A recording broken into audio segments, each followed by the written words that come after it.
তোমার কপালটা এমন খারাপ হলো কেন যে তোমারে কেউ ফিরাইতে চায় না? কেউ কেন বলে না যে রে আব্বা তুই না মুসলমানের ছেলে, তো তোরে যে কোনোদিন ফজরের নামাজে মসজিদে দেখলাম না, আরে তুই কেমনে রে মুসলমান? তোমারে যে কোনোদিন 5 ওয়াক্ত নামাজে দেখি না রে আব্বা। তোমাদের যার কপালে এরকম একটা বাক্য, একজন মুরব্বী, একজন অভিভাবক, একজন মা বাবার এমন জোটে নাই যার কপালে, কারণটা কি? আমার স্পষ্ট বুঝ এটা, আমি এটা বুঝি বাবা। কারণ হইল তুমি হইলা এই সমাজের আবর্জনা, তুমি হইলা এই সমাজের ময়লা। এই জন্য আবর্জনা কেউ ধরতে চায় না, আবর্জনা কেউ কাছে টানতে চায় না, আবর্জনা সবাই চায় ডাস্টবিনেই পড়ে থাক। এজন্য নেশাখোর তুই এই সমাজের আবর্জনা, মদখোর তুই এই সমাজের আবর্জনা, নারী এবং জিনার ব্যভিচার অসভ্যতার নোংরামির সাথে যারা জুড়ে আছো তুই এই সমাজের নাপাক ময়লা, তোকে ডাস্টবিনে ফেলে রাখছে এই সমাজ। তোকে কেউ ডাকে না। আপন মা কেমনে ভুলে যায় না তো সন্তান, আপন বাবা কেমনে ভুলে যায়? কিভাবে সম্ভব এটা? কিভাবে যে বাপ জীবিত থাকতে 1 বছরের মধ্যে এই বাপের ফুত, এই নাফরমান 1 বছরে একদিনও ফজরের নামাজ পড়লো না, অথচ বাপ জীবিত, মা জীবিত। কিভাবে সম্ভব? কারণ একটাই, তোর বাপও তোকে মনে করে এটা আমার সংসারের আবর্জনা, মাও মনে করে এটা আমার সংসারের আবর্জনা। নাপাক, এটা ময়লা, এটা দুর্গন্ধ। যতটা দ্রুত দিন গনে বাপ কোন দিন বাইতে বাইর করবে, বাইতে বাইরবে, একটা কামে লাগিয়ে যা, পিছা দিয়া ফির বাইর, ভাত খা, গুঞ্জা, পেশাব পায়খানা কর, পাইলে বাপের কিছু দিস, না পাইলে তুই চল, বাদ দি।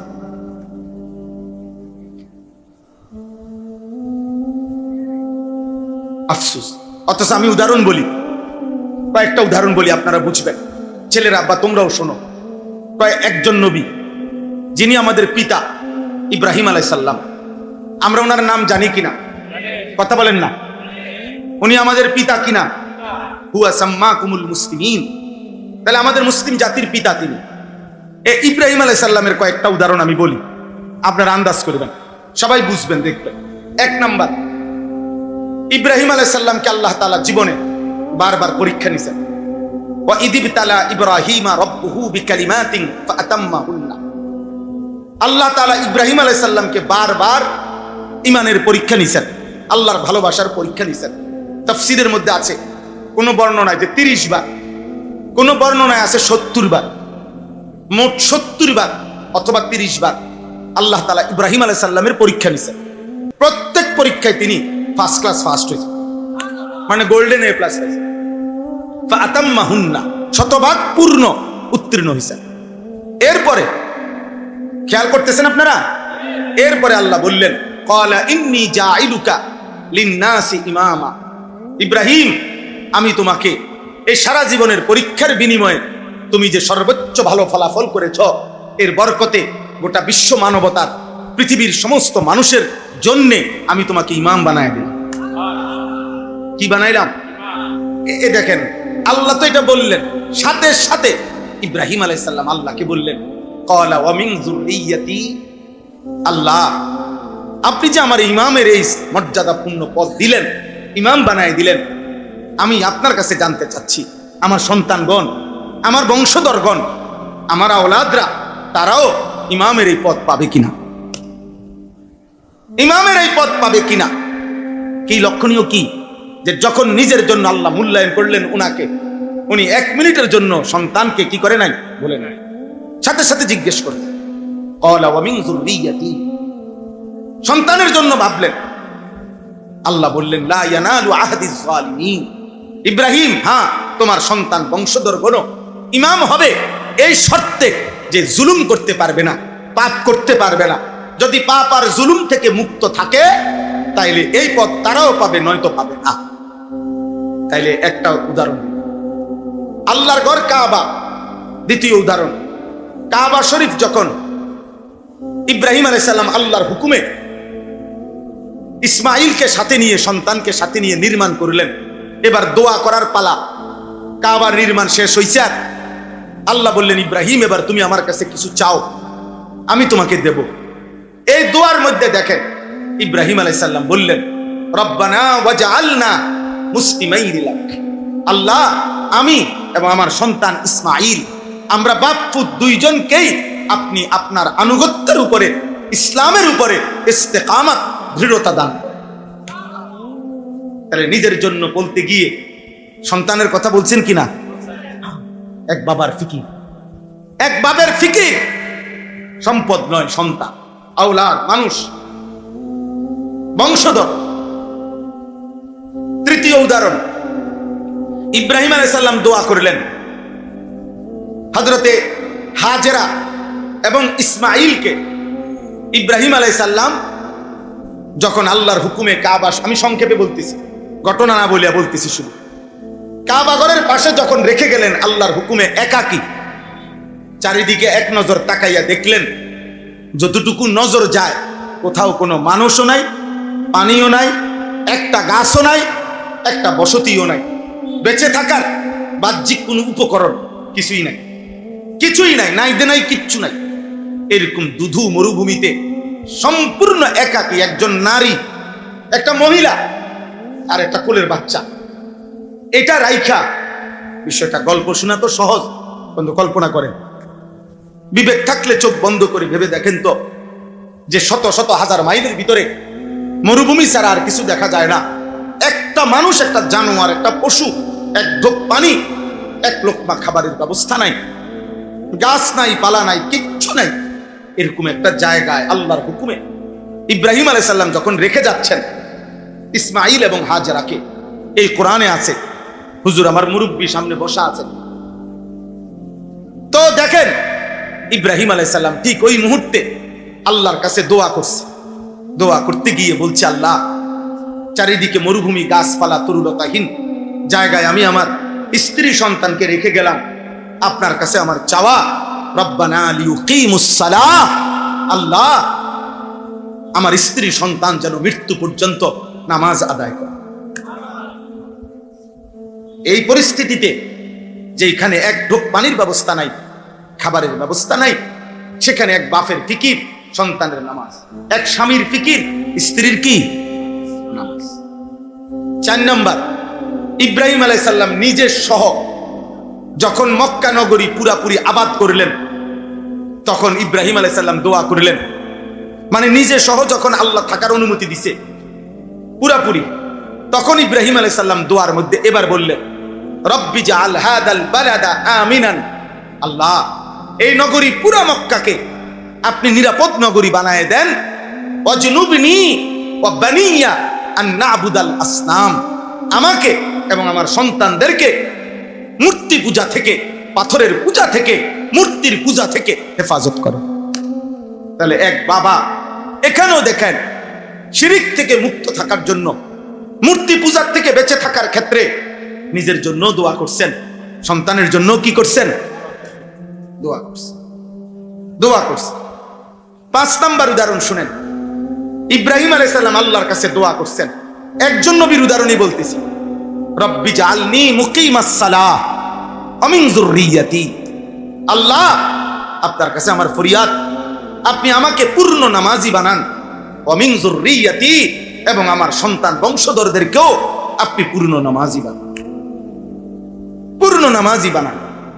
আব্বা তাহলে বলেন, এক বাবার ফিকির সন্তানের জন্য, বংশধরের জন্য, বারবারই যখন বলছে তোমাকে ইমাম বানাইলাম, বংশধরের জন্য চাইছে, যখন আল্লাহ তাআলা কাছে দোয়া করার সুযোগ হয়েছে, প্রত্যেক দোয়ার মধ্যে সন্তানের ঈমান, সন্তানের নামাজ, সন্তানের শিরিক থেকে মুক্তি, সন্তানের আখিরাত, এক বাবা ইমানদার বাপ এটাই আল্লাহর কাছে চাইছেন, এটাই আল্লাহর কাছে চাইছেন।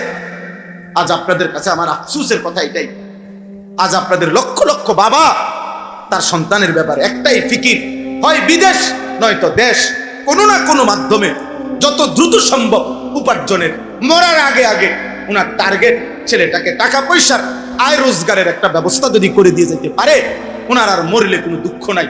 মেয়েটার ব্যাপারে ওনার একটাই টার্গেট, যত দ্রুত সম্ভব একটা টাকা পয়সা আছে এরকম একটা ছেলে চাইয়া মেয়েটারে বিয়ে দিয়ে যাইতে পারলে ওনার আর কোনো দুঃখ নাই মরার আগে আগে।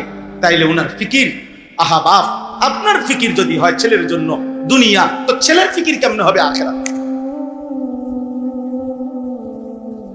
আপনার নিজের ফিকির যদি হয় মেয়ের জন্য দুনিয়া, পয়সাওয়ালা জামাই, ছেলে পর্দা থাকুক বা না থাকুক, ছেলে নামাজ পড়ুক বা না পড়ুক, ফোলার বিল্ডিং আছে, তাহলে আপনার মেয়ে পর্দা করবে কেমনে? আপনার মেয়ে নিজের ইজ্জত, সতীত্ব, পর্দার হেফাজত করবে কেমনে? বলে আপনি কি চাইছিলেন? আপনি তো আখিরাত চান নাই, আপনি তো আল্লাহর কাছে বলেন নাই, আখিরাতের কোনো প্রস্তুতি তো নেন নাই আপনি। আমি আপনাদের কাছে দেরি করব না, অনেক রাত হয়েছে, আমি খুব দ্রুতই শেষ করে দিচ্ছি। আমি মনে করাই দিলাম, ইব্রাহিম আলাইহিস সালামকে আল্লাহ তাআলা 5টা বলছি উদাহরণ, মোট 7টা উদাহরণ দোয়া। 6 নম্বর উদাহরণ হলো আল্লাহ তাআলা বলছে ইজ ক্বালা লাহু রাব্বুহু আসলিম ক্বালা আসলামতু লিরাব্বিল আলামিন।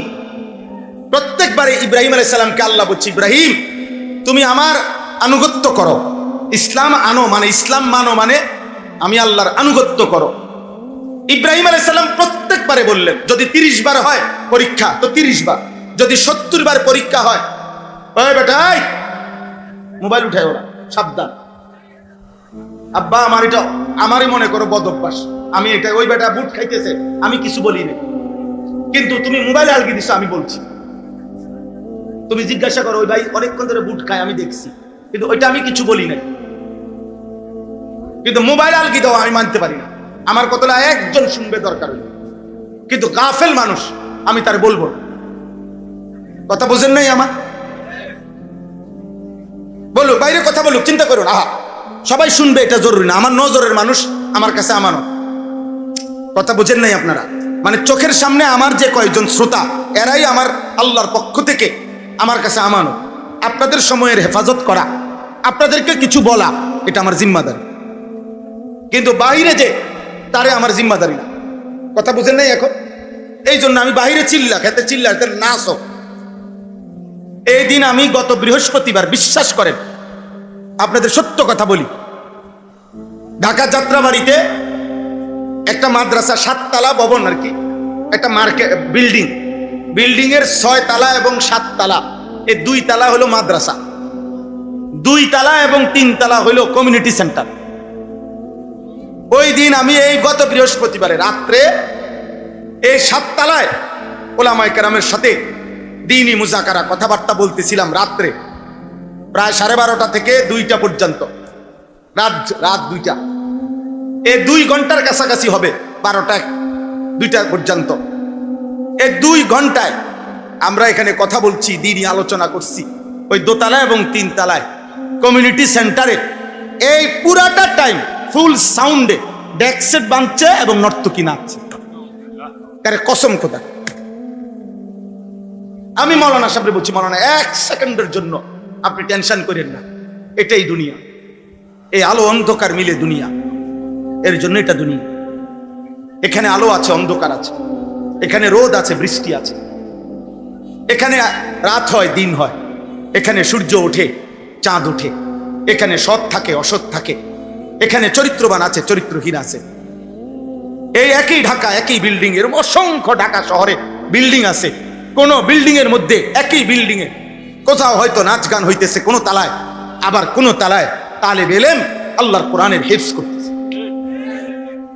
এই আসমানের ফয়সালা, কোনো সমস্যা নাই আব্বা, সবাই শুনতে হবে জরুরি না, সবাই চিৎকার দিতে হবে, স্লোগান দিতে হবে জরুরি না।